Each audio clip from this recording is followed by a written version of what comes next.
Hi, everyone, and welcome to summer school. Today, we have a super special guest who I've been following on Instagram forever, but never spoken to, like a real, conversation until today. So that's super fun. I'm very excited. Her work is so beautiful. But why don't you go ahead and introduce? Well, okay, before we dive into everything, let me give some updates to everyone. I am currently, if you're watching on YouTube, probably look a little different than normal because I'm literally doing this episode from a yoga ball because I'm dying pregnant. So, yeah, if you're on YouTube watching and I'm bouncing at any point and it's distracting, don't mind me. Just move to Spotify. But yeah, that is my life updates. We are about to batch a million podcast episodes because it's getting hard and I don't know how long I'm going to be able to do this. So, Tess is one of the amazing people that is here with us to start that journey. But I'm super excited to have you on. And I'm excited too. we're going to talk about like a lot of random things. I feel like we're going to hit lots of things. I have no idea what we're going to hit, but we're going to talk about everything. And if you don't follow Tess, then you don't know this, but she's very good at film, has presets, has education, has a really cool kind of editorial, timeless vibe, and has evolved a lot like me. So I'm very excited to chat because I feel like we'll have a lot of similar opinions. So yeah, go ahead and introduce yourself, but I'm just hyping you up in the beginning. Yeah, thank you. I love it. I love it. Thank you so much. I'm Tess, and I've been shooting weddings for about 8 years, I think now. And I started out in Michigan, and I recently moved to Arizona, and which has been like the best thing I've ever done for my career, I think. So if you're thinking about moving, definitely do it. But yeah, I specialize in like kind of like 50-50 digital like film, kind of shifting more towards more film, eventually wanting to do only film someday, but we'll see. Yeah, that's kind of my story. When did you start transitioning to shooting film, or have you always shot film, but it was more so recently, or like, whenever it was for you that you were like, I want to shoot mostly film within weddings? Yeah, I so right now I average I think like about like half, like a quarter to like half of my photos are film that I deliver, and it was honestly like a year and a half ago is when I really got serious about it. Like before then, I would just kind of like dabble in film.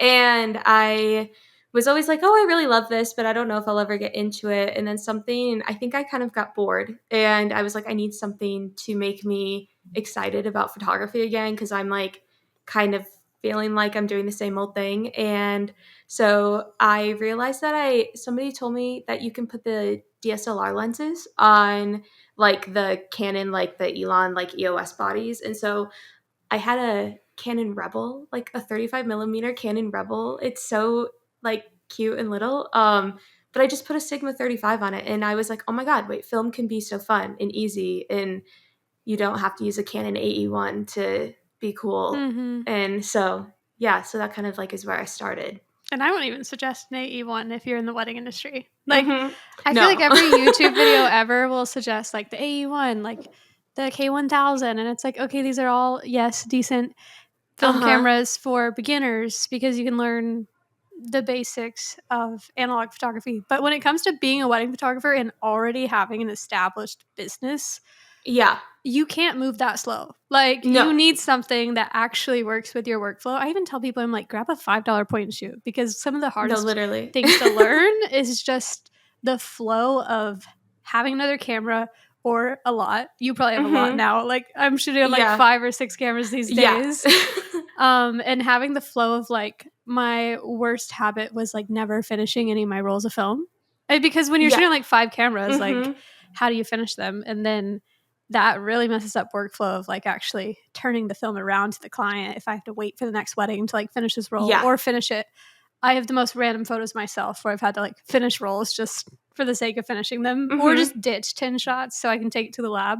But things like that, I'm like, those are the things I honestly think most people need to learn even more than film photography. Because if you know like ISO, aperture, I mean, I guess there's simple things like you need to know that the speed of film that you're loading into your camera, or maybe some might say ISO, even though we don't need to go that deep. But like, Yeah. some people don't know that you have to set that on your film camera, and they're like, I want to shoot at 1200 right now. It's like, can't do No, that. literally. You know? Literally. I remember the first time I ever used a Canon 8E1, I was like, what is ASA? I was like, what is that? And I was like, oh, like it's really dark in here. I like my ISO. Finally, I figured out it would be ISO. And then I was like, it's really dark. Like I want my ISO to be like 1200. And I just like moved it. And I was like, You're like, and why then didn't these turn out? yeah. And then somebody was like, so you know that's like the number on the film, right? And I was like, oh, thank you. That would have been great to know. So yeah, so I always encourage, my like huge thing right now, but like kind of always has been like, no question is a stupid question, because we've all had stupid questions that were like that, like where I would have been so embarrassed to like, like now if I like didn't know something like that, I feel like I would have been like, oh my God, that's so embarrassing. People are going to judge me because I don't know that. And I am like, no, ask me those questions because I won't make fun of you. So like anybody listening, if you have a silly question, please text me. Or I mean, not text me, don't text me, DM me. But like, yeah. not my phone number. No. Yeah, film, like oftentimes if someone does want a more manual camera, like on your A1 subject, it's like, get that and like do it for fun in your free time. Like walk the streets, like go out with your partner, like take it to the beach. But I don't think you need to be challenging yourself to use even a manual focus lens on a wedding day. Oh my God, no. No, like, like if you're a pro and you just are super fast, I know people that manual focus digital cameras sometimes. But if you're learning film, get something with autofocus. Yeah. Like so many people don't Get even something know easy. that they have autofocus. Like, Yeah. they have autofocus medium format cameras. Like, Yes. And mine just broke this weekend at Oh, my that's wedding. so sad. It literally, like, I cried. Like, I actually cried on the way home. This is my favorite camera. And it just, the autofocus won't work. So, yeah, get yourself one that does have autofocus, because it's the only thing that makes it bearable to use on a wedding day. Yeah. But, yeah, no, I definitely think that anybody can get, like, an easier to use film camera. I think that we associate film with like, like we said, the AE ones, and then like Contax too. Like I am like a huge advocate for start where you are. Like there is a product for where you are that will like suffice what you need and like what you can afford. I just bought another Canon body for 35 millimeter, and it was less than $200, and it's like an amazing camera. So yeah. No, there's so many good affordable options. I feel like with Contax, like you are truly paying for the name more than you are the quality. Like I've seen bangers come out of like 1Vs or EOS 3s. Like I have an EOS 7, so yeah. And the flash on that thing is so bright. Like I have been using the built-in flash and I haven't needed anything else. And that's amazing. So EOS 7, get one if you really like flash photos and you don't want to carry around a big one. That's actually amazing. Yeah. I say this about the Contax, and I do have 2 Contaxes, but I'm one of those people who like do enjoy having something that I would like to look at on the shelf. It's a luxury. It's not that I needed it. It's that I am who I am and wanted No, it. I am the same way. I genuinely am.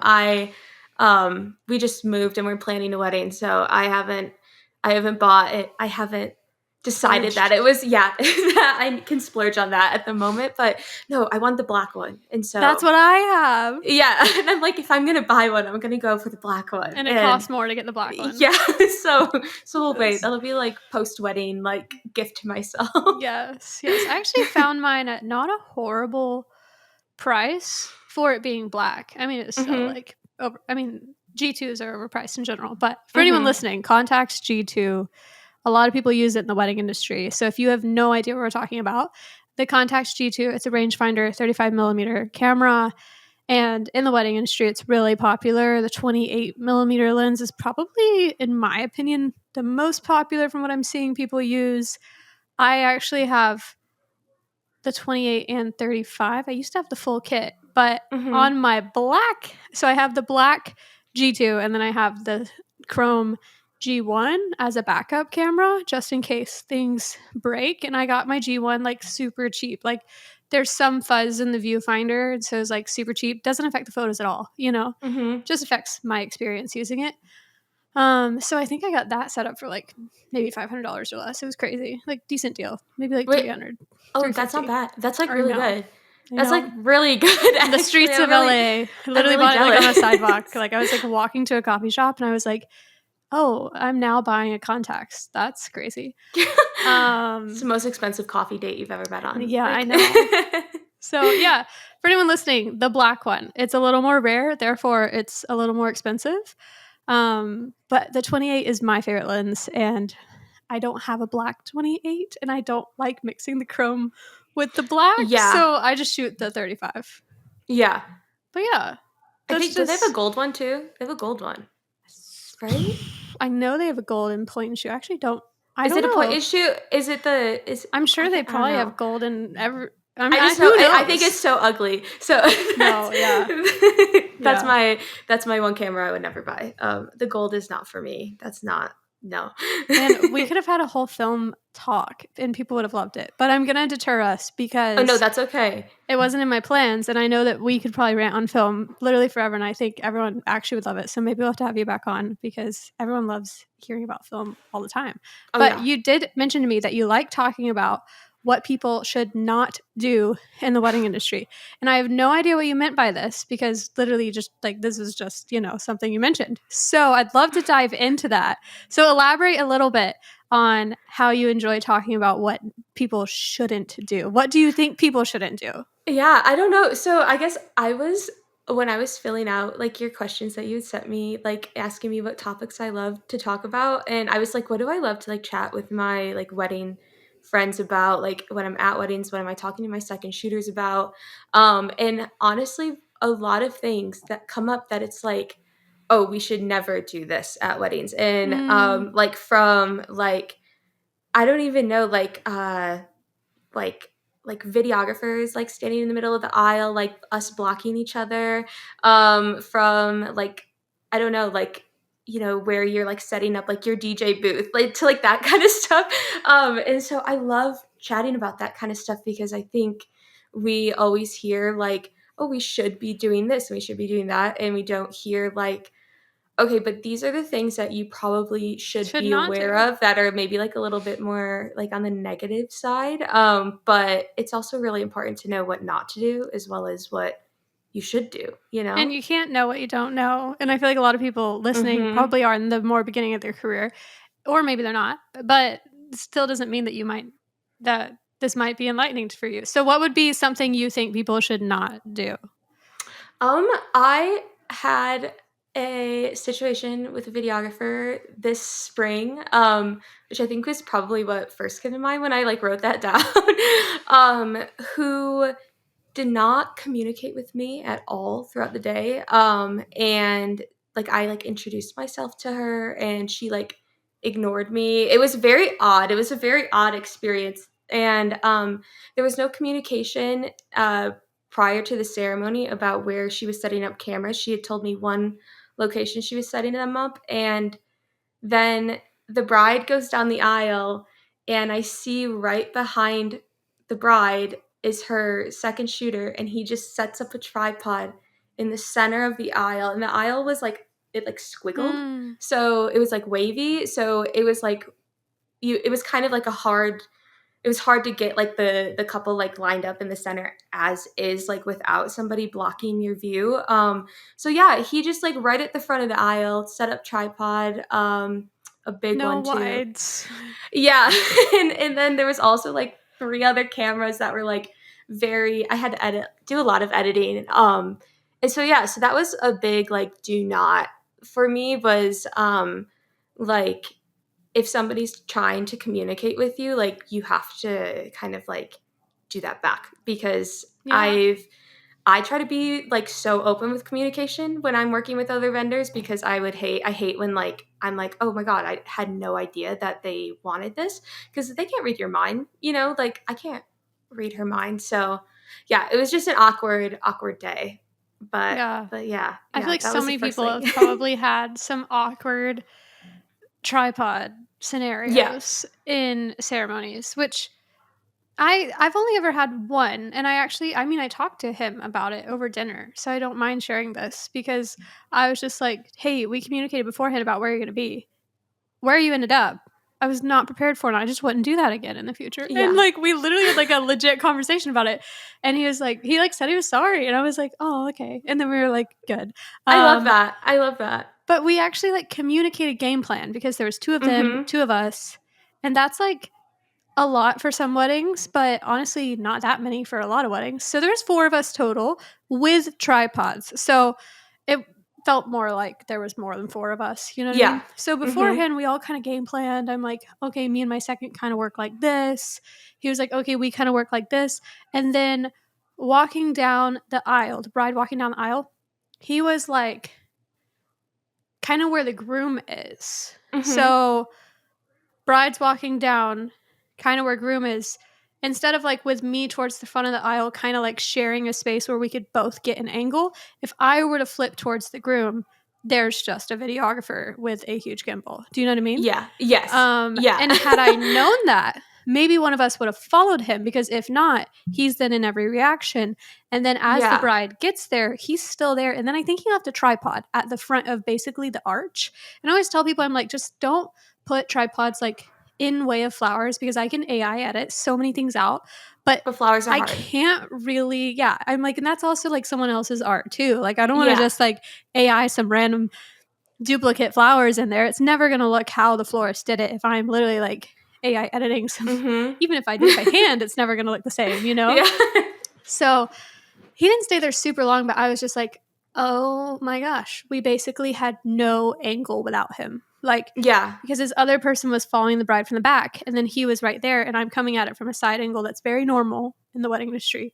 Mhm. And I just have either I shoot the bride and the one guy's there, or I shoot the reaction and he's there, and then there was a tripod, and I'm like, what You're is like, where am I happening? going? Where am I going? Yeah. So it was It's something like that where it was just this weird angle where there was no avoiding him in any mhm. way, shape, or form. But you can't do anything when it's like mid ceremony. Like, get out Yeah. of there, you know? Like, Yeah, that's the hard part, is I didn't end up saying anything to her later on, because it was very like, I don't know, she just didn't like me. And because I'm very, every time I arrive at a wedding and I'm working with a videographer, I'll say to them, like, I'll never take the couple without like talking to you first, so that like if we go out for portraits, like I always like to communicate that with videographers, because when I used to do video, I that would happen a lot. Like photographers will just take the couple and like not touch come base get with you. video, and so I'm like, where are you guys? And so I make sure to do that for videographers now. And she was like, yeah, like that's totally fine, like thanks. And then like an hour later she did that to me. And then and then she got mad at me for like wanting to use flash during the cake cutting, because it was I feel like she that like can be a vibe on video, honestly, yeah, that's what I during thought. cake Even, cutting. and my like couple had specifically told me they really liked my flash photos, and so I ended up just like being like, no, that's like not happening. Unless And she brought in like a full lighting production, I'd be like, we're using she, flash. yeah, she had one light and it was bright, but it wasn't like Enough. enough. It was like I still would have had to be at like ISO like 3000. And I was just like, yeah, no, I'm putting my couple first. You can kind of, I was like, they can feed the cake to each other twice if we really need to do that, but but I'm using flash. And so yeah, so I never talked to her about it. I just debriefed with my fiance like the entire drive home. It's unfortunate because I feel like some weddings then do almost turn into like survival of the fittest. And No, if you literally. aren't like a mean person, then you might not win. But it's like at the end of the day, it needs to be whatever's best for the couple, not like whichever person has the biggest backbone. Like Mm-hmm. I've had that where I'm like not getting walked over, because I will kind of stand my ground eventually, but I'm not going to cause a scene. So if the person Yes. gets it to the Yeah. point of causing a scene, then I'm just going to document as much as I can. No photos important enough to mess up someone's wedding day, you know? Mhm. But, you know, then there's that fine line of like, you still have to get your job done, you know? Uh-huh. So it's just like an awkward scenario when people can't work as a team because at the end of the day, we're all working for the same people. And I think it's Like hard too when like the couple. you're trying to be a team and the other part of it does not want to be on the same team. So you're like, all right, I'm just gonna work with this. But I have like a thing that I told my fiance this, I'll tell mentor students this. I will never, ever, ever let a bride or a groom know that I'm upset on their wedding day if something does upset me.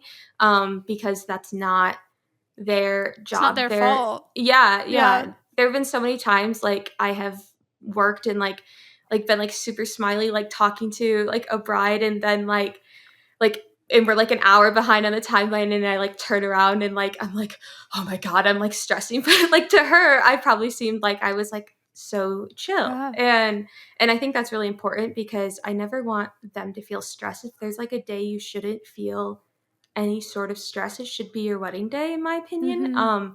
And yeah, it's just it's not her burden. It's not their burden to carry at all. Yeah. One time I did have a situation with a videographer who was, it was,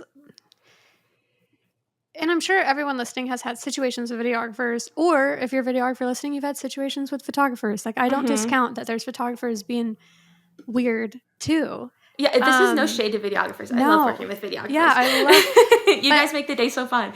I had I feel like a misalignment almost in like Mm-hmm. style and in way we operate our business. And I think sometimes it come in this scenario, I felt like it came with the fact that like they had saved up a ton, hired me last minute, just wanted to add like get video. And so it was definitely like a more budget choice. So when it came to even just like level of how we were working, it Mm-hmm. wasn't like the most aligned pairing of vendors. Do you know what I mean? Mm-hmm. So I think that happens a lot of times. It could even be that someone splurges on video and then they get a cheap photographer. Like that's Mm-hmm. fine, but when people are in two different almost places in the industry, a lot of times their business is going to run differently. How they communicate with the client is Mm-hmm. going to run differently. How they communicate with other vendors might run differently.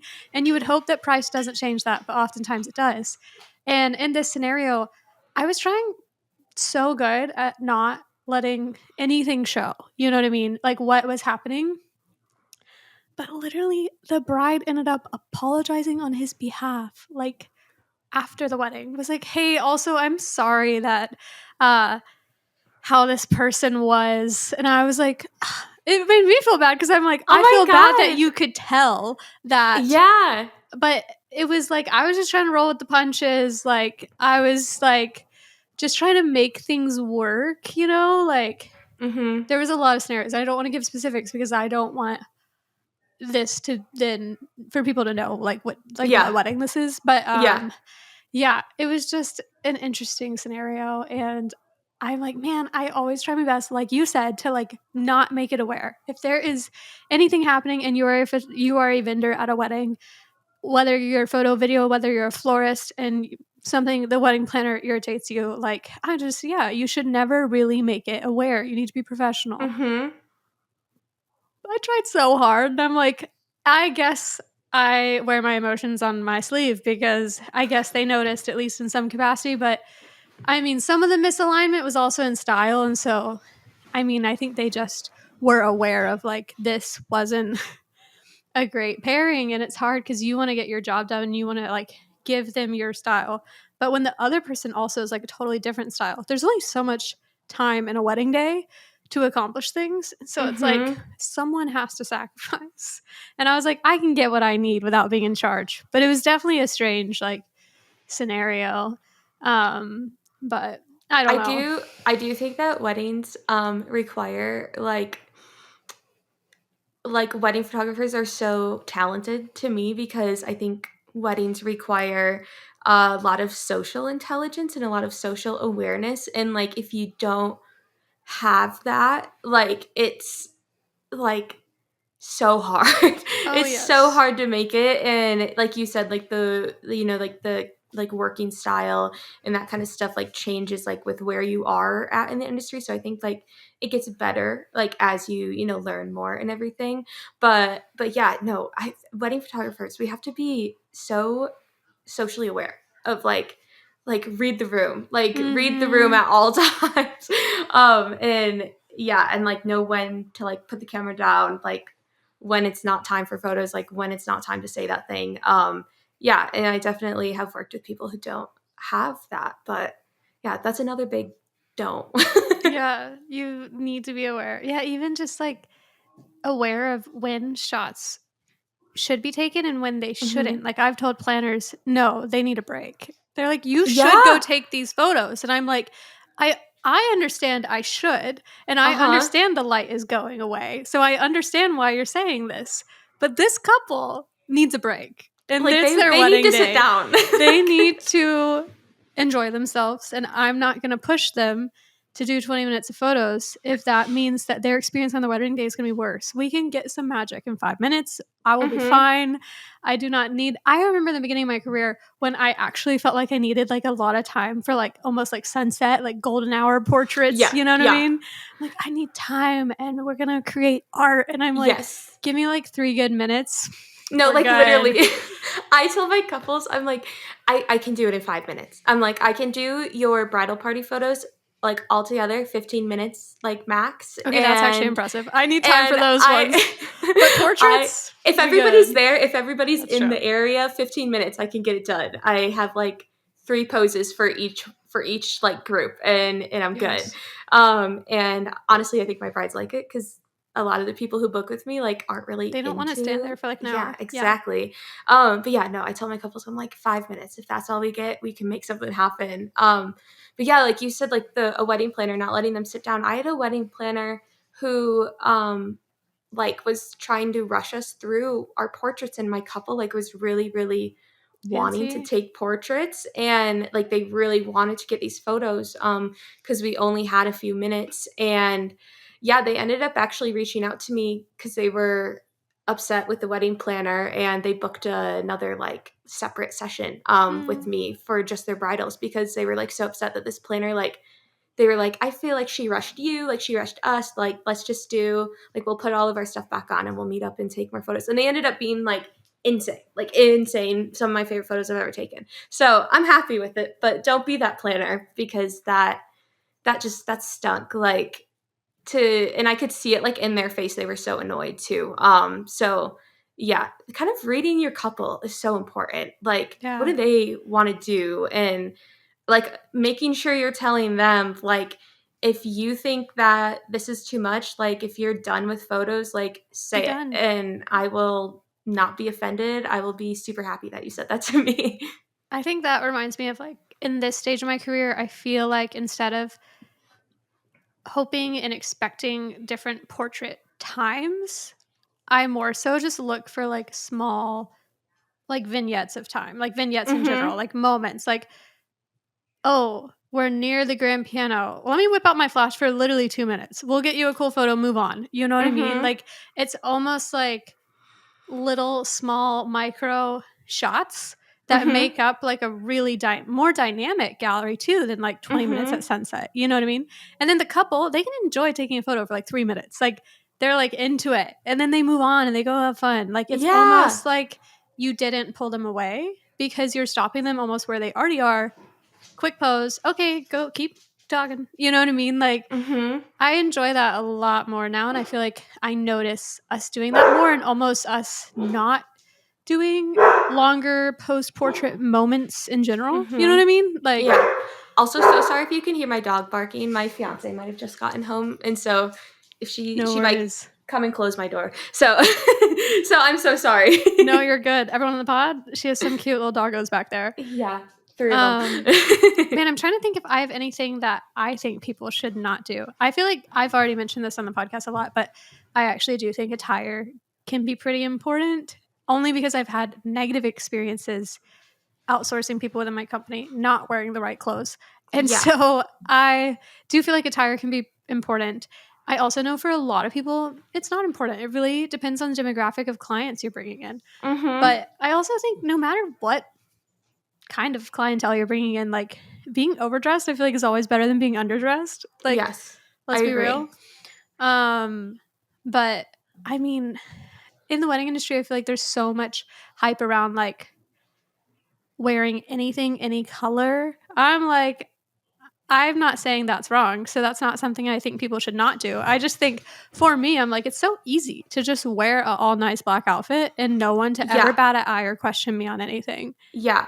I was literally just thinking about this at my wedding this weekend, and I had to like walk around the dance floor like during speeches, and I was like, if I was in, I don't know why, it's just I'm so happy it popped in my head because it was perfect. I was like, if I was in like lavender right now, I would be so visible. Like Yeah. I would be so obviously running around this father giving a speech. And I was like, and I have like, I think I have 3 pairs of pants and 3 tank tops that I like alternate. I might add on a vest to like, you know, spice things up a little bit. But yeah, no, I was like, I feel like I would be so visible if I was in anything but black. And yeah, again, like no shade to people who wear colors. I think like it's way more like that I, makes more sense like for like tropical weddings and that I kind of think it's stuff. more acceptable, but I think at the end of the Yeah. day, it's still more risky. Yes. Yeah. Yeah. I have a bride who is asking all of her guests to wear red to a wedding this winter in Cancun. And she was like, will you wear red? And I was like, I do not own anything red, but I'll try for you, girl. And so like that, I think I'll wear something. That's different. But yeah, yeah, because then you're kind of blending in. Yeah. Yeah, I don't want to stand out. I get nervous about that. I just want to like move in silence. My Pentax The least people shutter is notice so loud, me, anyways. the least that people can notice me, the better, in my opinion. Yes. That's Yeah. how I feel. But I also know there's so many different styles where people are totally fine to like be the center of the attention, I guess. I mean, Mm-hmm. it's someone's wedding date, so I don't mean it in that sense, but I mean in the sense of like they're commanding the authority. Yeah. In a lot of weddings are very production ran like that. But I would much rather be not noticed unless I'm wanting your attention. Do you know what I Mm-hmm. mean? Yeah. So, I have like my main outfits that I go to, and they're all black because I just can't. I can't do anything else. do you have any no-nos when it comes to no-nos? Oh my gosh, I'm talking like I'm talking to a child.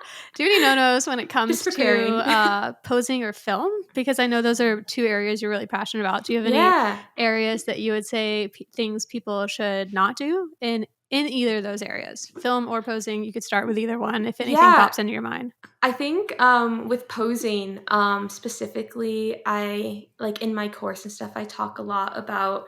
I think I actually have I think I have a section on like do's and don'ts. And I kind of really like people to focus on posing from a place of intuition rather than like, hey, here's a set list. You know, if a couple hands you like a Pinterest board, use that as kind of like a base for inspiration. But I would say my biggest like posing don't is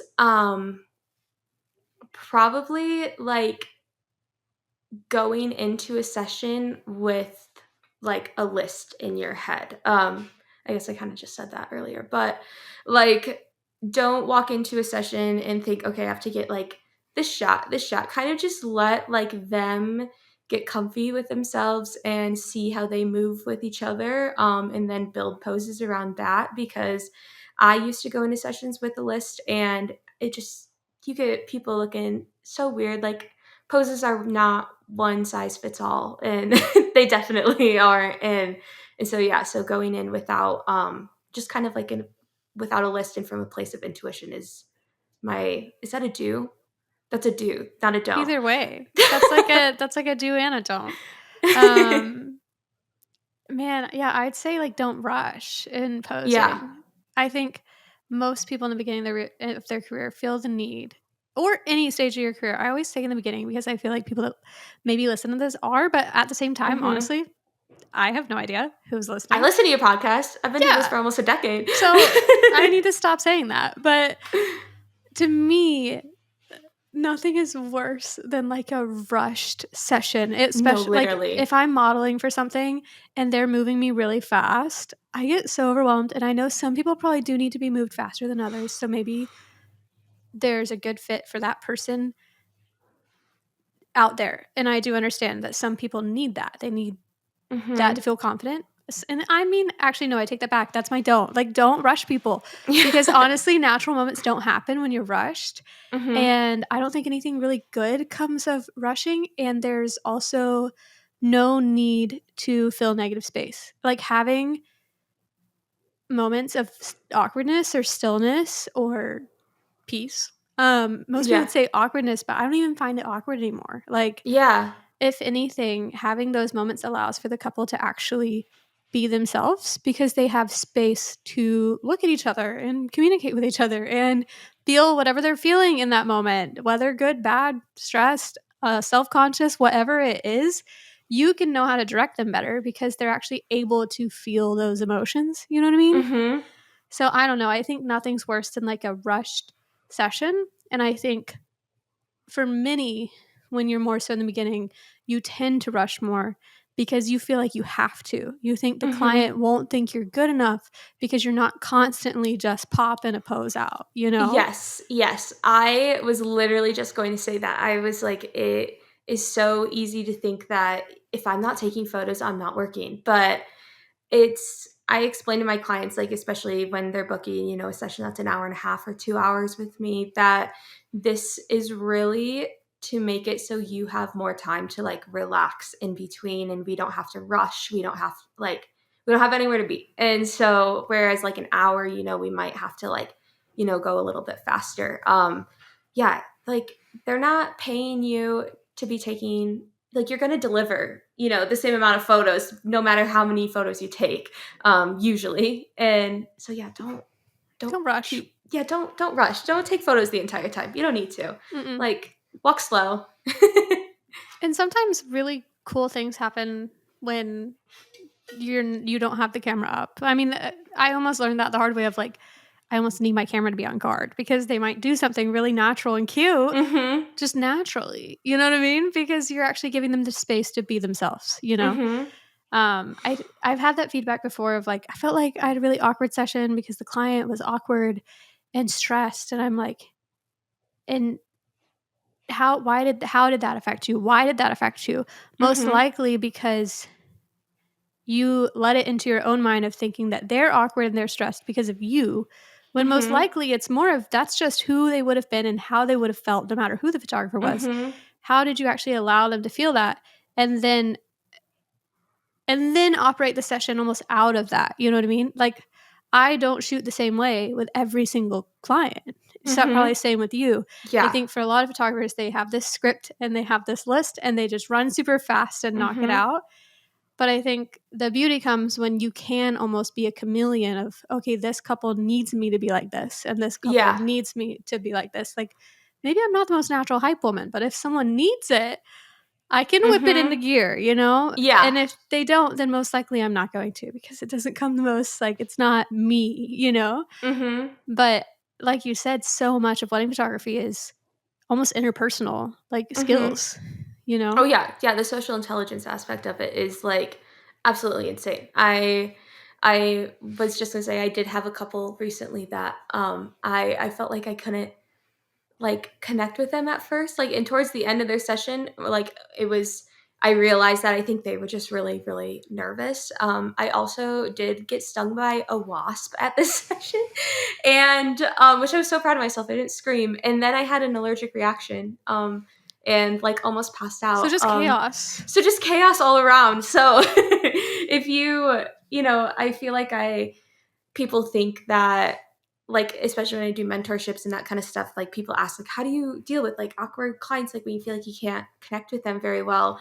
And my answer to them is just like it's never really going to go away. I think it just you have to start making it less personal, Mm-hmm. because if you can do that, be confident in like the work you're producing because that's really more what it's about. And if you're producing good work, and even if they might feel a little bit more awkward, you can still get great photos. Like you And just have for to take more photos usually. for you, how you felt with them, they might have felt the most confident they've ever felt in their life Yeah. because Yeah. maybe they're a very awkward person and they were like, wow, that wasn't bad at all. And you left that being like, oh, wow, that was really awkward. I hope they don't hate me. Yeah. Yeah. You don't know how they are in their everyday Yeah. life or how they are in front of a camera. For Mhm. them, you could have just given them the best experience they've ever had. And for you, you may have been like, oh my gosh, did I just ruin that? Like you that's the Yeah. thing about people. You have no idea. Some of the sessions I think are maybe slightly more awkward.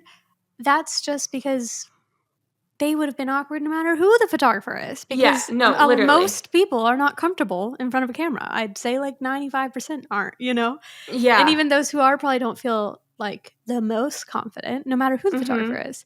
And so, yeah, you can't let that get to you because I think sometimes some of the best feedback is from the couples who are like, who you maybe have left a session being like, oh, I hope that they enjoyed themselves. It felt a little awkward. They email you back and they're like, that was the best time we've ever had with a Yes. photographer. Yeah. Or they like leave you a cash tip at the end because that was the best experience they've ever had having photos Mhm. taken. And you're like, oh, really? You know what I You're like, mean? "Oh, okay." Yeah, no, it's funny. I just booked a wedding actually too where I felt like the client call was super like fumbly and like I just like I don't know, like you've probably had client calls where you're like, "Yeah, I was like not on for that one." Like I was just like very kind of like off my game. And so I was like, "Yeah, I really kind of doubt that's going to go through." And like 3 days later she was like because I sent a proposal right after I get off the call and she's like, signed and paid. Like, we're so excited to work with you. And I was like, oh, I was like, so maybe it wasn't me. Maybe like they were a little bit, she was maybe a little bit more awkward and stuff too, and like a little bit kind of clumsy. And so maybe she was like, found it like appealing that I was also like a little bit more like nervous, Yeah. or something like that. And so I think that the right person will like like that will make them almost feel comforted. Like, so I don't know. Yeah, I think that don't underestimate yourself when you feel awkward. Yeah. I do. I have social anxiety, so this is a great job for someone with social anxiety I too. think we So all get in our heads so much, and you just never know what's truly going on the other side, you know? yeah. Oh So yeah. you can't let that, get you defeated because all you can do is try your best and be willing to grow. And Mhm. I think you do have to be willing to be a chameleon at least a little bit. Yeah. And that's a learned that to me is a learned skill. Like that Mhm. is something that will take you time if you're in the earlier stages of your career. Don't expect yourself to like be able to morph into any type of client and any Yeah. sort of vibe and any sort of environment like overnight. Like give yourself grace. Work with the Mhm. clients that you're comfortable with now and over time you'll learn how to pose any type of person and any type of personality and learn how to handle that. But yeah, give yourself grace because I don't think most of us are not the most people like don't I'm like, how do I word this? Most people don't just right off the bat have experiences with a super diverse clientele in whatever Oh way that yeah. looks like, even Just random people. personality, like everything, no matter what that looks like for you. Like most people don't start there, and so give yourself grace that it'll probably take you time to get used to posing all different types of Mhm. people, all different types of personalities. And especially when you first start out, like I didn't start doing a ton of like client calls and that kind of stuff like until like a few years in. Like when I was first starting out, it was kind of just like email, like cuz you're working with people who are just kind of like we heard about you through this person, so they're like we don't need to get on a call. And so I think it was like really hard for me to even know like who that person is because I've never even seen them before. Mm. Whereas, like now I hop on a call with every single one of my clients. And so I already have like a baseline of like where, are they a little bit more reserved? Are they super chatty? Are they like, bubbly? Like how, excited is their partner to be here too? Whereas like if you aren't doing as many calls, there's nothing wrong with that. Just know that you're going to have to work a little bit harder once you do meet them to like make sure you're asking those questions of like where did you meet, like what's your job, like like throughout the day, just making sure that you're filling in those blanks and you actually know who they are as people, because makes people feel seen, I think. You know, sometimes I'll leave sessions and I'll like be sad. I'm like, dang, I didn't ask them. Like, what did they do for Christmas last year? So I didn't learn enough about them. So definitely like learning who your client is something that comes with experience, I think. Yeah. Man, well, I do have a question for you, Yeah. but your girl has to take a pee break real quick. But my You're question fine. is gonna go off of that, so we're gonna pick back up. Jake, we're gonna cut here. I'm having child pains due to having to pee. But what I'm gonna ask you in case I forget is how do you feel like as I can see you evolving into the luxury space a little more? You're Hmm. probably almost transitioning back into not getting to talk to people quite as Yeah. much. I want to Hmm. ask you, like, how is that transition? Because I've experienced that where, like, unless Yeah. the bride reached out to me on Instagram, like, I wasn't talking to her until the wedding day, you know? Yeah. Yeah. Who knows who's signing those contracts? Is it the bride? Is it the wedding planner? Like, who is it? No, You know no, what I mean? literally, So literally. that would be a cool question. But I am going to pee real fast. Okay, I will pick us back up. Okay, so going off of what you just said with like getting to know your clients and stuff, I also know from following you and getting to know you that, in my opinion, you are transitioning some into the more luxury space, more high end weddings. You're probably working with more planners now than you used to. So, Hmm. just like me and you, I do feel like we have a lot of similarities. There's probably been a transition to almost talking to your clients a little less, especially Yeah. some of them maybe. Hmm. Maybe you haven't experienced this yet, but how has that affected you, and do you feel like have you implemented anything, or have you said like, you know, even though I'm in this space, I still want to talk to them, or have you just been like, this is what is going to happen in this space. I'm going to have to almost get back to my roots and wait until the wedding day to talk to these people. Yeah. I actually have been really lucky. I have not like had a bride yet who doesn't want to talk to me before their wedding. So I haven't had that yet.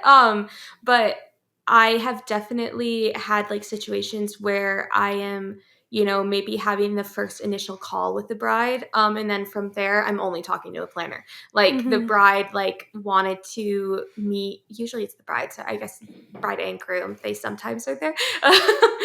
But yeah, so I would say that usually I will have like a conversation with them first and foremost, and then like after that I will like continue to talk to only a planner.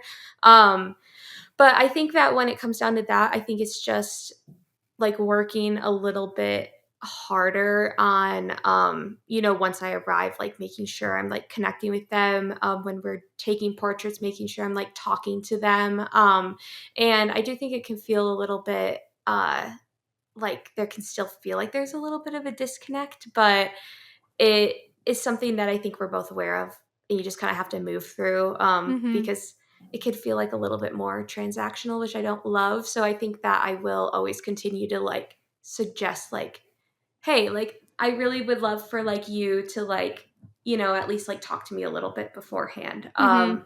But yeah, I don't know. Do you do that with I've clients too? had one where like I would have not even known what they looked like until the wedding Yeah. day.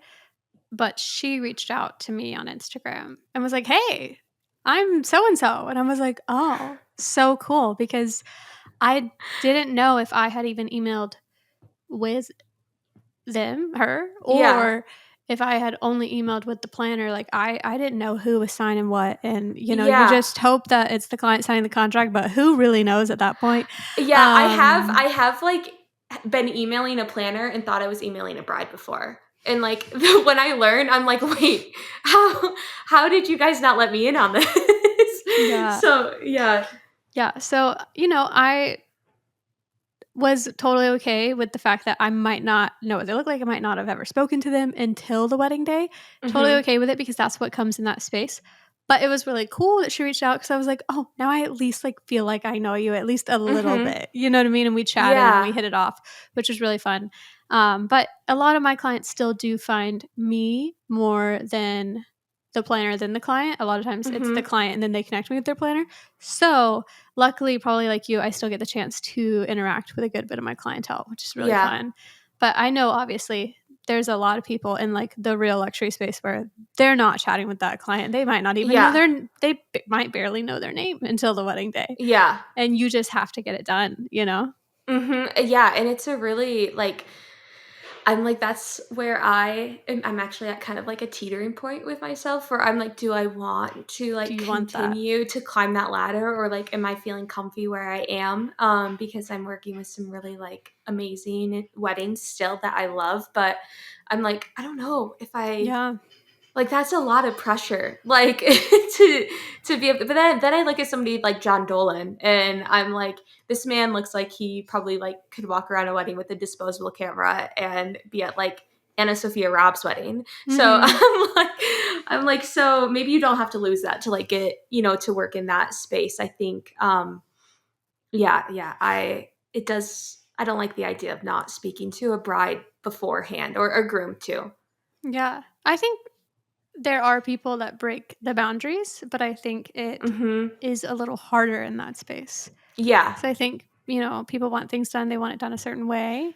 And Mhm. so being different, I think, does come with probably more pushback and more challenges. But if you break through them, the John Dolans, the Daniel Kims, like Mhm. there are people who are breaking past those that still are getting booked and hired for those kind of weddings, So Yeah. I don't know. I think there is a space for it. I think it's just going to be harder if you choose Yeah. to be the unique person in a Yeah. space that's pretty polished. Yes. Yeah. Yeah. No, I definitely agree. And that's like, I think it's definitely like a what's the word I'm looking for? It's something I mull over in my head all the time. I'm like, do I want to try for that? Like, I guess we'll see. Hmm. I'm kind of just like a person. I'm like, I guess we'll see what happens. I'm We'll at the see where I point go. now where I will confidently admit and say to everyone that I was pursuing that like the last year, that side of Uh-huh. the industry. And then now I'm actually like maybe even going to lower my prices some. I'm like, I enjoy aesthetics. I enjoy fashion. There's a lot of parts of me that do really align with the clientele and the type of wedding it is. I enjoy a large production. Like I Mhm. enjoy when people Same. ask me why I like weddings, I'm like, honestly, I think I actually thrive in the chaos and the stress that is weddings. For the Same. reason most people hate weddings, I think is the reason I like them. Like for me, it's almost like I'm a director. Like Yeah. I could direct a team of 8 people and love it. Like Mhm. I could do a multi-day, like huge wedding and probably literally really enjoy myself. Um, but yeah, I don't like think for me I realized I don't think it's quite worth the leap that it takes for me now. But that's Mhm. also I still love like not normal people. I mean, I don't mean it in that sense, but I still love like a normalish wedding uh Yeah. clientele that I can like connect with really deeply, and maybe they're doing things a little more untraditionally. I still really love that. So I think I've just kind of teeter tottered with like, I'm just going to sit in the middle. And even if I lower my pricing some to accomplish that, I don't really care. Like, I don't need to be in the luxury space to be a good photographer or a good No, educator literally. or a good, like, one. Like, I think so many people get in their mind that they have to be doing those kind of weddings to almost be respected in the wedding industry. Mhm. Once you've been in the wedding industry long enough, if you're not doing $1 million weddings, then you're not good enough. Mhm. And it's just not true. Like get that Mhm. out of your head. If you're listening to this and you're in that place of like, no, I need it. I think it's because it's popular now. Like I need Yeah. that vibe. Like you It's need also to pay your like, bills and you need to have fun doing it. yeah, So yeah. If you're younger than 30, I'm 20, I'm 26, and I'm like, I have to remind myself all the time. I'm like, I have so much time. Like, I want to retire around the time I'm like 50, 55. I'm like, I am like, I haven't even lived like, or I've lived like, that distance. Like, I'm yeah. halfway there already. So like, why why would I think that I need to like get myself into that space right now? Like, I'm enjoying my clients where I am now. I'm enjoying the weddings I'm doing. Like, they're beautiful, they're like fun, and I can connect with people.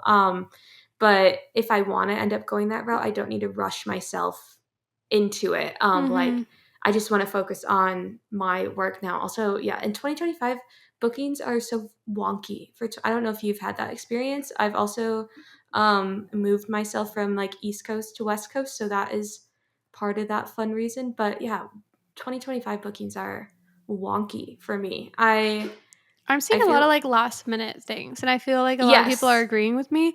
I think Yeah. too, also the higher you go in pricing, the more last minute it gets is what I've noticed Mhm. just in my own business. Like Yeah. I almost booked a 3-day package for March, like a week Yeah. ago. Like literally, that's maybe 4 or 5 months away. That's Yeah. crazy.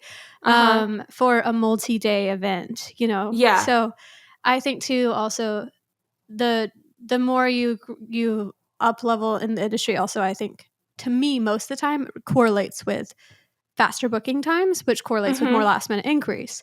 And that transition in and of itself can be hard from more normal weddings, DIY weddings, where they need a year and a half to plan it because they're Mhm. making half of the things themselves, or like Mhm. some family members coordinating this.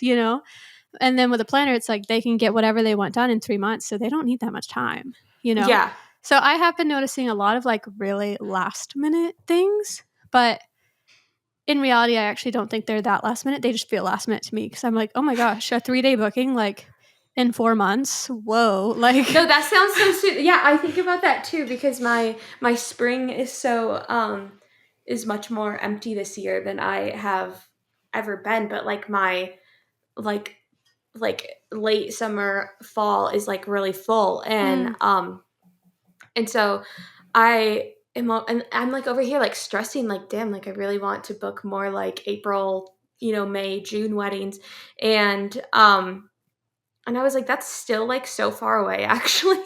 Like it just feels so close like right now and I don't know why. But I think that that's definitely I have things seen like can a still few. come for Yeah, sure. I remember last year I booked a inquiry for like a, a really great wedding. Like I made a great amount of money at this wedding and it was like 3 months beforehand. Hmm. So I'm like, everything comes at like weird I times. think It's oftentimes so, some of the best weddings are the more last minute ones. yes. Yeah. Yeah. I And definitely agree. nothing is worse than actually, in my opinion, it is not a medal of honor to be fully booked a year and a half in advance. Because Yeah. you actually don't have the space for the weddings that are going to change your career and your life. Like, Mm-hmm. because most of the time, those are not coming a year and a half before. Because that's Yeah. what I experienced where I like fully booked myself out. And then I got all these things that literally could have changed my life and career Mm-hmm. come into my inbox. And I'm just over there booked with random weddings that don't mean anything to me. Like, not Yeah. that they don't mean anything to me, like, I wasn't going to shoot it well and do good for the client, but weddings that maybe I've already shot at that venue 10 times. I don't Yes. need to do that again. No regrets. Like, I love my clients, but at the end of the day, I needed to have better boundaries of almost like intentionally not Mm-hmm. booking certain things. That way, I did have Yes. room for saying yes to things that might come along more last minute. You need to like almost like secure your income and then just like open your hands. Like Mm-hmm. once you know that you're good, then be willing to be a little more picky. But Yeah, yeah. um Yeah, because I was thinking about this past year even. I was looking at like a wedding that I booked and I saw it was like I had like 10 inquiries for that day that like came like and I had booked this wedding pretty late too. And I was like, that's insane. Like so it can happen like mhm. at super, super weird times. And I always forget that. And so I'll get, I'll stress myself out. But it's so Sometimes funny. when you're like not super booked and then you have like a date where there's been like 10 inquiries and you're like, why are you guys all on the same day? Like No, that literally, I am getting married in September, and the amount of September inquiries I've gotten is so it's infuriating because I'm like, can you guys just please like 4 months like earlier, like because yes. I don't have time. And well, let's dive into a thing you would not do in regards to film because we said posing and then film and we talked about posing and then we just went on rant, which is I love rants. No, it's so Um me too. but let's hit thing that you would not do in film and then I want to wrap up with you telling us about your wedding plans because Oh, why thank not? you, thank you. But is there anything you would suggest people to not do in film that we didn't discuss earlier in our like Um, mini film chat? I think that film is extremely popular right now, obviously. And I think one of the biggest things I would say to not do is do not advertise for film until you have shot a few weddings like for free. You have, just basically like gotten yourself really comfortable with it. And there's still some things that like I don't even like I will always default to digital like throughout a wedding day. Mm-hmm. Like if they're, like for first kiss, like that kind of stuff. Like I'm gonna go to digital because for one, like I live in the middle of nowhere, so I have to mail all my film. Mm. The closest film lab is like 2 hours from me, and Oh, so it sucks. And so I have to mail everything. So I like am always scared. Something could happen. It's never happened, but something could. So I think that it's really important to kind of have all of those ducks in a row. Is that the same? Is it eggs or is it ducks? I think it's I think ducks. ducks. Is it ducks? Why am I thinking eggs? And before you start to offer it, because you can like get into situations where you think you're taking really good film and then it comes back and everything's super grainy and dark, and because you don't actually know how to like properly expose for film, because you like usually digital I expose darker, film you usually expose brighter. And so yeah, just don't offer it until you're ready. um that's a huge don't. If you can't confidently do it, like don't make people pay for it. Yeah. No, 100%. I actually also would say on paying for it, I had the mistake of trying to charge like per roll, and so if you do this, I'm sorry, but I don't even. I mean, now it's just included in all my packages, but back Mhm. in the day when I was shooting just like a little bit, and it was like an add-on, which I feel like most people are doing or trying to do because they feel like they Mhm. should because most clients want it these days. So if you're in the scenario of okay, I can take good enough film, I want to shoot a little bit, I don't care to be a hybrid shooter like Summer and Tess, but you're wondering in your thinking that you should just price like per roll, that is my no. I'm like, don't price per roll. It leaves you no creative freedom. It Mhm. gives the client bad expectations because just like digital, I cull my film. Not every shot is gonna be a banger, Yeah. you know? And they're gonna be like, "Why do I not have, Why do I like not 3 have rounds of 36 36 photos?" images? Yeah. They're going to probably want every single photo if you're advertising it that way. So I always tell Yeah. people like give a flexible range just like your Like packages I that think I do like 5 to 10 rolls is like my range. yeah, like if you're like, "Hey, I wanna have an add-on," and you want it to be an add-on, you don't want it to be in every single Yeah. package, like, mine's just baked into my packages now, it just says, like, Mhm. "Film is Same. included." If you want it fully documented on film, we can talk about upping your package. So, like, Mhm. basically, if someone wanted, like, basically a full film like, someone that is anyways, Mhm. that's a whole different topic, but we can upgrade their package if they want me to basically only shoot on film, and we will hire another digital shooter, and I won't shoot digital. But outside of that, the film's included. But when it wasn't, I tried the whole per roll and I hit where I'm like, well, I want to shoot like 8 to 12 rolls. I'm not being compensated for that. But Mhm. that would be what does the wedding the most justice. Having just like a add-on that is a base price that covers a lot of film to me is so much better for you because say something does go wrong, that's fine. You can just shoot another roll. Like Yes. it covers so much and it gives it's also better for the client because most clients don't know anything about film. So if you are shooting on like a Holga and it only Mhm. takes 8 photos and you're over here like, yeah, like you're paying for 5 rolls. One of those rolls was like 8 kind of bad photos on purpose. Yeah. Like Here you go. they're not going to They're understand like, "That was 36 times $200." literally 36 times 5 is way different than someone shooting medium format and giving them 5 rolls of 16. medium format. Yeah, yeah. Yeah. Yeah, So, I do give them I'll give my I always ask my clients too, and usually on planning calls, if they, because I'll bring up film, I'll ask them like, what is your like expectation with film? Like, what do you want shot specifically on film? Like, I know a lot of my clients like detail shots on film. A lot of my clients also like my flash stuff, so they'll ask me for that. But I always say to them, like, are you guys familiar with film? Like, do you have like a background knowledge on film at all? Because I'm like, I need to know if you know what I'm talking about before I start to speak, or else I'm just gonna like be rambling weird Things that things make to no you and sense. you're not gonna understand. But usually it's the groom who's like, yeah, I have a film camera. And I'm Yeah. like, perfect. I love it. And they're very excited about it. But yeah, I think I have it's ingrained into my package already. But I do have like a 5 to 10 rolls, like that's like what I have in my contract, because I would hate for like a client to get their film photos back and be like, oh, why isn't it exactly like half on film, or something Yeah. like that. Because sometimes if you're like rushing throughout a day, it's hard to shoot both at the same time if you Mm-hmm. don't have a second shooter with you too. Yeah, and I carry around 3 cameras, usually 4 if I have the back Mm-hmm. strength for it. But yeah, yeah.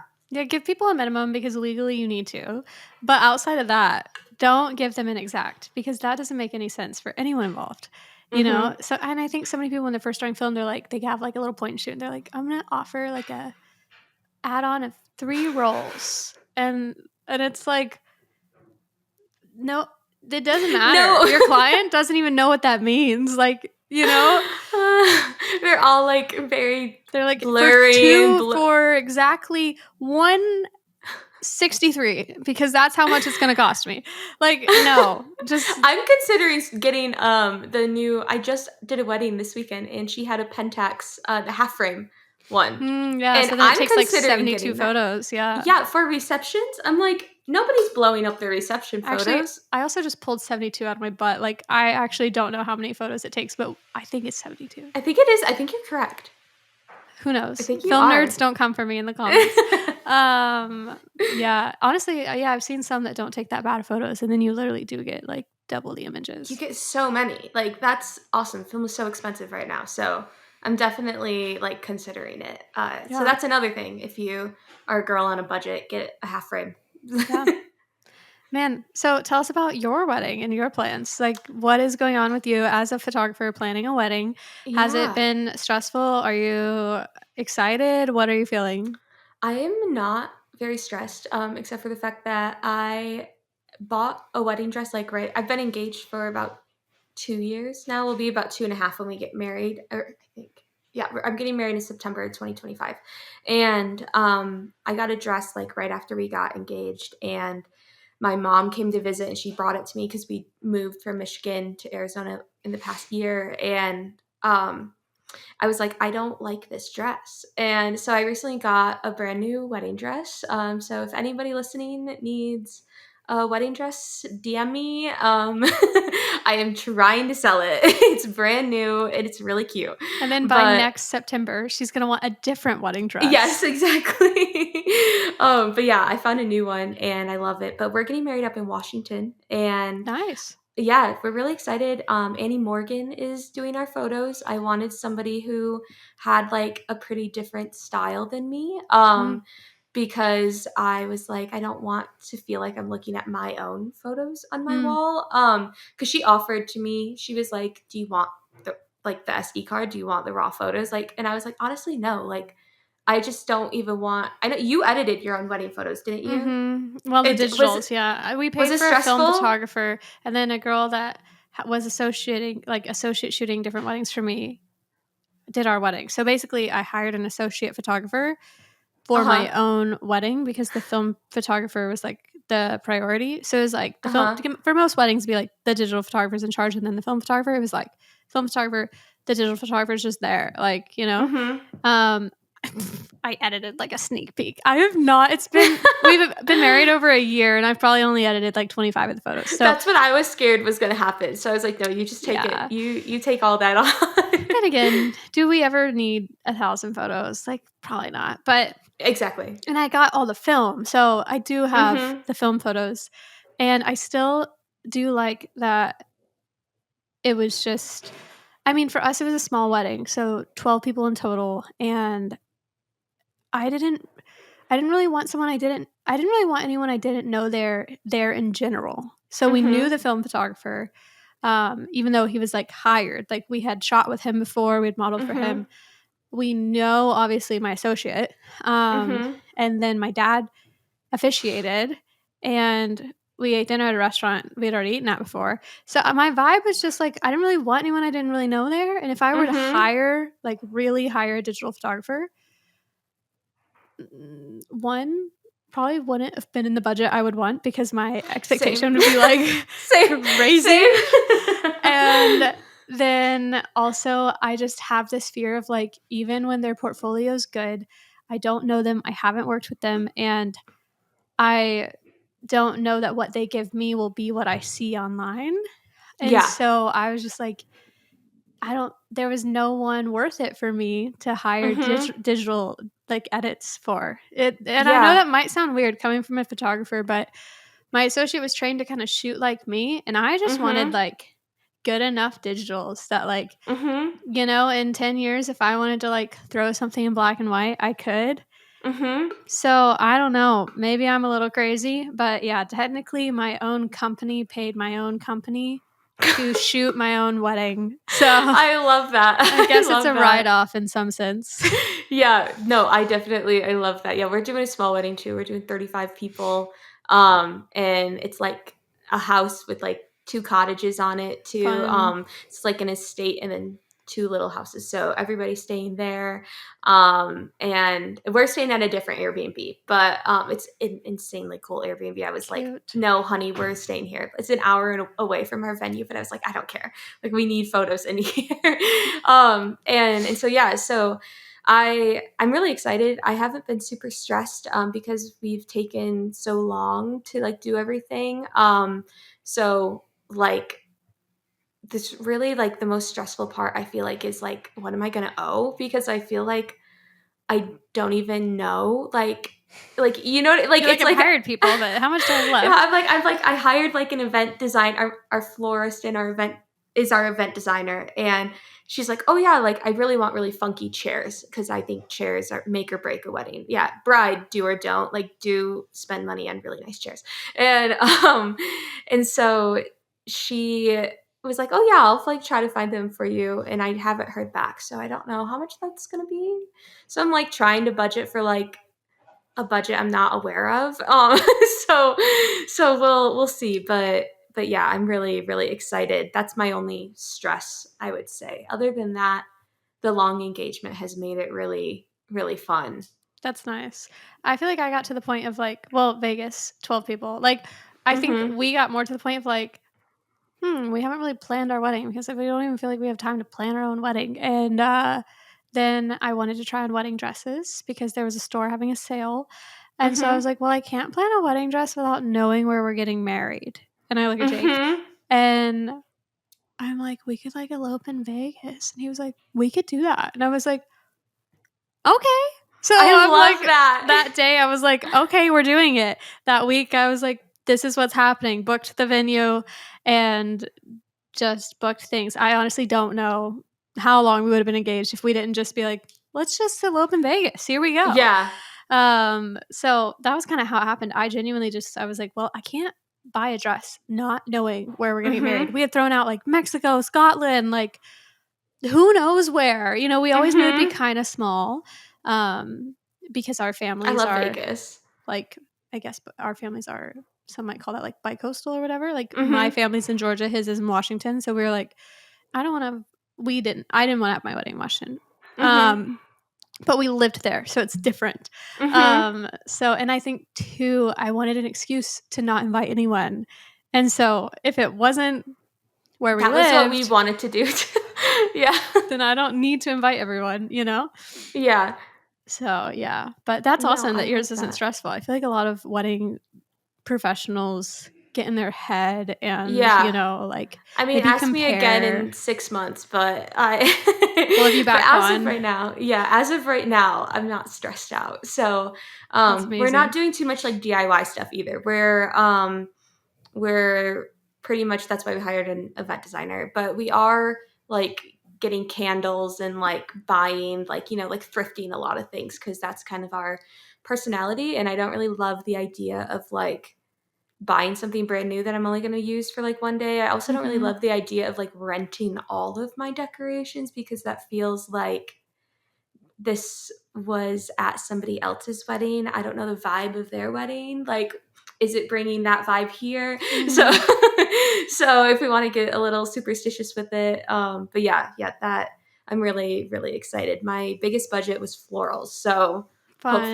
hopefully we'll see some fun florals. I'm wanting to do some like funky stuff. And we're doing dress code funky formal, so everybody has to Fun. wear like bright colors, like kind of retro-y.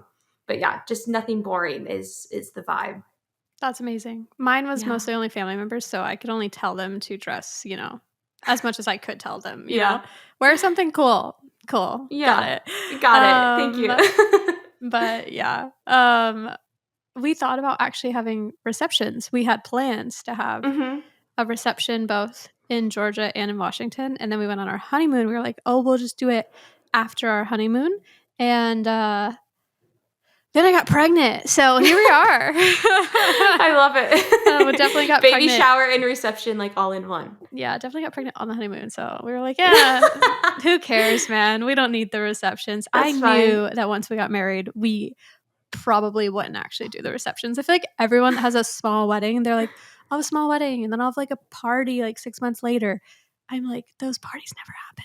No, they never do. They never No. do. I had somebody book me for one and then she ended up not doing it. Like she booked me for her elopement and then like a party and then she ended up not doing it and we just like switched it to like It's a like, like an anniversary session. And it's like once so you're married, you're over it. You're like, I don't need to do this again. yeah, it's so much work. Like no. Yeah. Like just I do mean, I love a good potluck. party, but I don't, yeah, we were like, oh, we'll have a DJ. Like, I'm like, oh, so glad that didn't Yeah, I'm happen. thinking of foregoing like the bridal shower situation because I just don't need that. I don't really Mm, know. There's two of us, so there's two brides, so I don't really know how we would it'd be like one big bridal well, shower, even I guess. we had a couple's wedding shower. So we called it Okay. like a wedding shower, and it was both of us. And then we did do like a small thing, like, I think, I don't know what Jake did. Maybe I just said, go get a beer or something with your brothers. But the gals did do a little like lingerie-y thing with me, like Oh, right cute. after the wedding shower. And, his mom was allowed to be there and, so all the That's things. so cute. But yeah, ours was a joint shower just because, I mean, it was probably also because I just didn't have the most girlfriends. I would want to have a bridal shower. Like, even our baby Mhm. shower was a joint shower. Like, I'm like, this Mhm. is just as big of a deal for him that he's becoming a dad. Like, bring your No, boyfriends. Like, literally. Wait, I've never you thought about know? that. That's so true. But Yeah, why are they not there? literally. So I'm like, just because it's growing in my body, which is a big deal, I get it. And it's exhausting. Like, it is a huge life change for him as well. Yeah. So Oh we've yeah. always done like couples showers and I love like that. Yeah, we're doing all a joint genders bachelorette welcome. party. Yeah. Yeah, So I'm you could do excited. like a wedding shower. Yeah. Yeah. I think we might do it maybe like the day before our bachelorette party because we're going back to Michigan for that. And yeah, we're doing like a little like summer camp, haha, theme. Hmm. So I'm really excited. I am nervous about just like how much planning it's gonna be, but as of right now, I don't have to worry about anything. If Everything's anything with the taken. wedding shower, think of it like they call them showers so that people can shower you with gifts. Yeah. Y- Even though you are already living together, which was our scenario, there were so many things I hadn't splurged on for myself that Uh other huh. people were willing to get me. Do you know what I mean? Love. So, Yes. not telling you that you need to do it for the gifts, but at the same time, Do it for the gifts. like, why not? People want to Yeah, no, shower that's you, actually so true. That's so true. Yeah, and we like I said, we're not having a lot of people at our wedding, so it would give like some of our friends and family more of a chance to come and see us and celebrate a little Yeah. bit together. Yeah, there were people at our shower that were, well, most people at our shower were not invited to our wedding. So, Mhm. some people might find that weird and controversial that you're going to let someone give you a gift and not invite them to your wedding. But at the same time, I'm like, that was our way of getting to celebrate it with Celebrate. them. Yeah, Yeah. that's your party. There's your Yeah. reception. Right there. They've already experienced it. It's already happened. Yes. Yeah. So, yeah, like second aunts and people like that. Oh yeah. Yeah. But oh my gosh. Well, I should let you run. And with daylight savings time, anyone Oh, you're watching fine. YouTube, now knows that did not realize how fast it got dark. So if you're watching YouTube and you're like, Summer, your quality sucks today, that is why, because I didn't realize it was going to get dark at like 4:45. So me and Tess have been talking in the dark for like Yes. half of this call. It's fine. But It's fine. while we wrap up, I want to know, what is one thing that you are very excited for in the future? It doesn't have to be, I mean, it can be more than one thing, but something revolving around your photography business doesn't have to be in you shooting weddings. It could be in your educational space, but what's something you're super stoked for, the new year or the winter? Like, what's something coming up for you that you're very excited for? Yeah, I'm very excited because I am this week actually. I have a wedding in San Diego, and I will have his name is Jaden. He's a videographer, Jaden Cole Films. He's coming with me, and he is going to film me working at this wedding. And I like talked to the bride. I like gave her an extra hour, gave her some like Polaroids and some extra film to kind of like be like, do you care if this guy comes and follows me around all day and just films me? And so basically what I'm doing is I'm going to be launching this like late winter a course for wedding photographers. And because I don't think there's a ton out there that's kind of like, here's a like kind of digitally like virtually second shoot with me. And so yeah, so that I'm really excited about that. And yeah, just kind of like a big wedding, like a major wedding course for kind of centering around documentary style wedding photography. But I don't really love that term, but I feel like it needs a name. So Yeah. But yeah, and then I would say my own wedding. That's what I'm super stoked about. Oh, and I'm launching presets next in a week. So, Wow. and I'm also All the going to give, things. yeah. So I'm going to give you a code too, if you want to like share it all too Yeah, for your for listeners. sure. They can use that on Monday. But yeah, to get Sweet. 25% off. So Oh, yeah. amazing. Everyone listening. Yes. Hers and my presets are always linked in the show notes and description. And I'm pretty sure every podcast listener used the code Summer School on mine. And then we will get the code from Tess after this, and it'll be in the description. So if you guys want to get those, literally go grab them. That's so fun. So yeah, send us the code. We'll put that in the description, show notes, blog, wherever you are listening, you'll be able to find this. Amazing. Literally anywhere, YouTube, Spotify. If you're just reading the blog, which I guess if you're reading it, you're not hearing me talk, but it'll be there. But yeah, we'll put it everywhere. So that'll be so fun. The new preset pack, how has it evolved? It is like very soft and subtle. It's to like, I really wanted my photos to feel like kind of like, is that just like a really good raw image, or is that like edited, And so that's kind of the vibe, but really like it's more of a cool preset pack. You can warm it up super easily. But just kind of evolving from, altering a lot of my colors and like making each color a little bit different like in a photo to kind of create a more cinematic style. This is more of like, this is just a really nice like base, kind of just elevating your colors, making everything look more cohesive rather than like stylized. Just giving you a photo that will look good in more timeless. 20 years. Yeah, timeless. Yeah. We love the buzzwords. Hey, I mean, like, it is true that there are presets that are not timeless, and then there are presets that are timeless, like, yes. So you are putting out a timeless preset, and so if anyone wants a timeless edit, then literally go grab it. Oh yeah, and there's 10 of them, and then I'm also including my my film base. So this is what I start with all my film photos. I adjust it quite a bit from there, but that's like my solid starting point. But everybody who buys it will get a video of me showing exactly how to use that, because I don't want anybody to be confused. Yeah, that's interesting, because every lab you go to will give you different colors, and every film you get will give you different colors. And so having a base that you would sell would be intriguing. So that's probably good that you have a video, because even for myself, I'm like, I wonder how that would work given what different, I can send it to you. I know. I'm like, I can send it to you. I'm intrigued on if it would work with my lab's colors. You know what I mean? It works with everything I use. Like some you have to edit more than others. like for my specific taste, it works. Yeah. So which I I'm am assuming intrigued. that's why people would buy from me because No, they yeah. like my taste. No, for sure. So fun. Man, well, do you have anything final you want to leave everyone on? Maybe just tell people if they're just listening. Well, tell them if you have something final you want to tell them. But then tell them where they can find you, even though everything will be linked. I love giving everyone the opportunity to just say Mhm. where they can find them out loud in case anyone does not click into the description. They can remember and search you later on Mhm. Instagram and stuff. Yeah, you can find me on Instagram. That's where I mainly am. I am thinking of starting a brand new TikTok account because I've had mine for so long and I think she's kind of dead. So she's like stuck at like 1,000 followers and because I just don't use it ever. So once that kind of comes up, I will be sharing that. But yeah, Pinterest. I share everything to Pinterest too. And what is the Um, handle? Tell everyone what they can type in Oh there. yeah. Sorry. Yeah, no, just search my name. Just Tess. On Instagram, it's Tess Gearhart Photo and Film. TikTok, undecided yet. In Pinterest, I believe is Tess Gearhart Photo. Perfect. Yeah, Sweet. Well, yeah.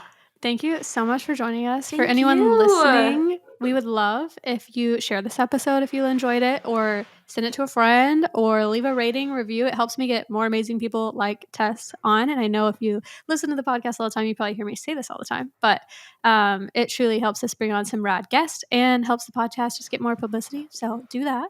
And I will see all of you next week. So thank you so much. And thank you, Tess, for Thank coming on. you.